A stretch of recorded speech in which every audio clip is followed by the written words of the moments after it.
Hey alla, Richard Metzel fan ha. I'm bringing you guys an old school album review, and today we're going to be looking into this album's 25th anniversary, and it's from one of the best bands in the Gothenburg scene and the whole Swedish melodic death metal movement.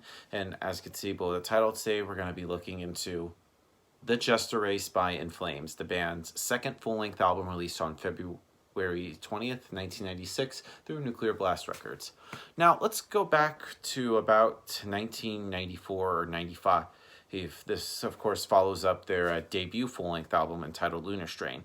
And with that album, they had a little different lineup than they had on this album. With this album, with Lunar Strain, they had Mikael Stan of Dark Tranquillity doing session vocals around the time. And it was around the fucking 1995, a year before this album was recorded and stuff. And before that in between Lunar Strain and Jester Race, they had an EP called Subterranean. And it was in 95, they got a different lineup. They got in a Bjorn Hjulet to play drums on the album, and he would later, of course, on later release, he would switch to playing guitar. But on this album, he actually played drums. And then they got a different vocalist. Michael Stanny would later be in Dark Tranquillity, and Anders Frieden, who was the main vocalist for Dark Tranquillity, is now singing on In Flames. And this marks his first album with the band, and he's pretty much been with the band since then. Now, one thing I really like about In Flames is they pretty much popularized the whole Swedish sound, the whole Gothenburg sound, and album is one of the most important bands of the genre. Taking just the whole Tampa, Stockholm kind of death metal sound with a little bit of that whole Swedish sound, then with the American death metal sound, and adding also hints of just new wave of British heavy metal bands like Iron Maiden, Judas Priest, and with sort of the melodies of Swedish folk, which really just helps honed in the early kind of In Flames sound. And I just really like with this album, with their first few albums, they actually had a formula that they stick with, but with the later albums, they pretty much experimented and take a different approach to every album. Let's just dive right into this. One thing to know, production is just amazing. I don't even know. No, this album is just so fucking good. Holy shit. This is a fucking great album. I know I keep saying that 1,000 times, but it is true. It's a fucking beast. But just talk about the vocals from Anders Frieden. I feel like he just does straight up harsh vocals. He does that up until about after the Clayman, but after since Roots and Remain, they're doing the clean vocals. But on this album is just full aggression. The vocals really just carried the aggression, and the instrumentation just carried the melody. And just to talk about the guitar work from Jesper Stromblad and I believe Glenn, forget his last name. Just the guitar work is just great. Just the dueling leads and just the melodic guitar work is just fucking great. The soloing and the leads and just the dueling harmonies is great. The bass I kind of wish was audible. Well, I mean, it is a little bit. You can hear it just a bit in the mix. I just kind of wish it was turned up a little bit more. And drumming wise, Bjorn does a great job holding down the drums. I'm surprised how well of a drummer he is. And this album, I feel I don't know if it's really a concept album, but I feel there's an overall theme. While some of the songs sound different, I feel there is an overall kind of theme to it. It has an epic kind of feel to it.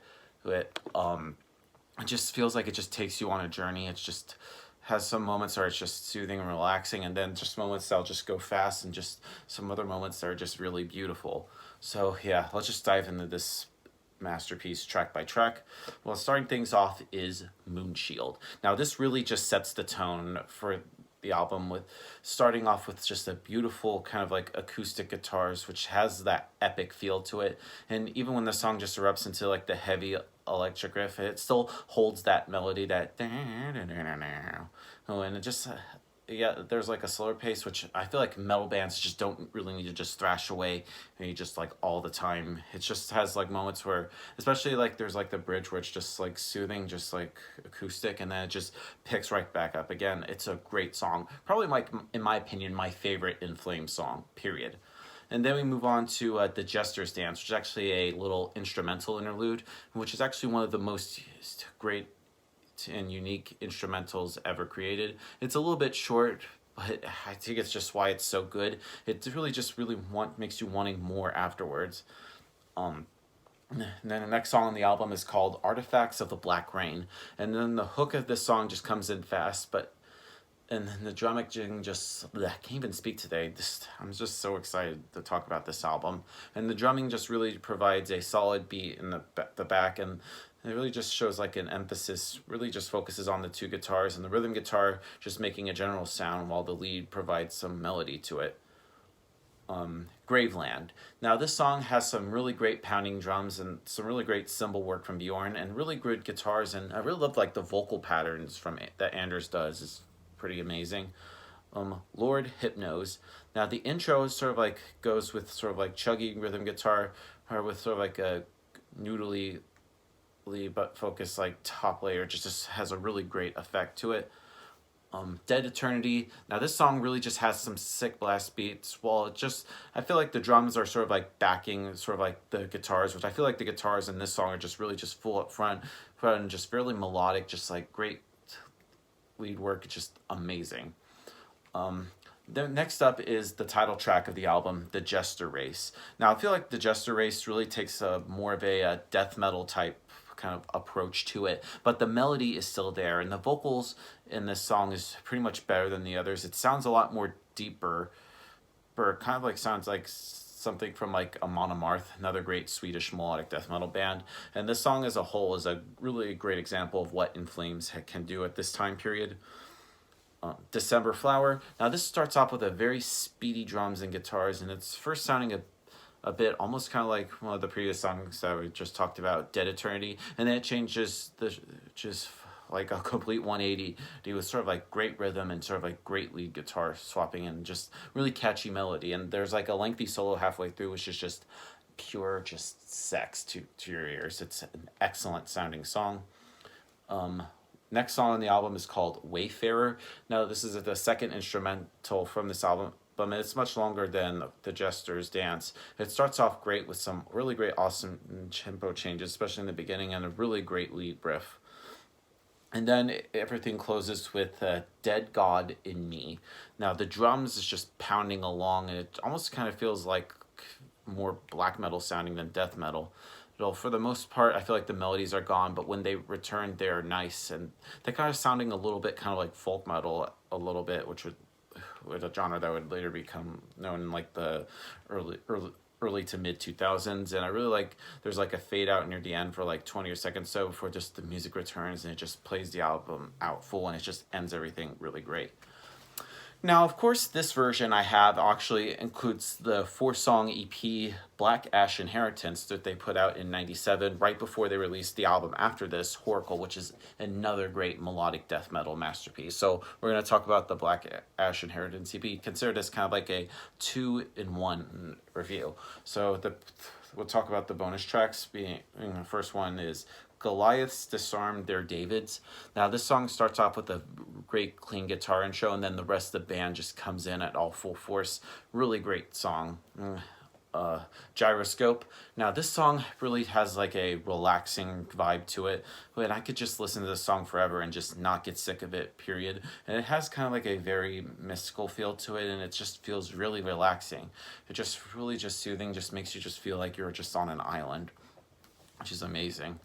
Then we go into Acoustic Medley, which is just called Acoustic Medley, which is just a very great, beautiful instrumental piece that is just some acoustic like parts of like some of like their previous songs. It's just really just amazing and just really beautiful sounding. It just really just it's a different like vibe and mood for this.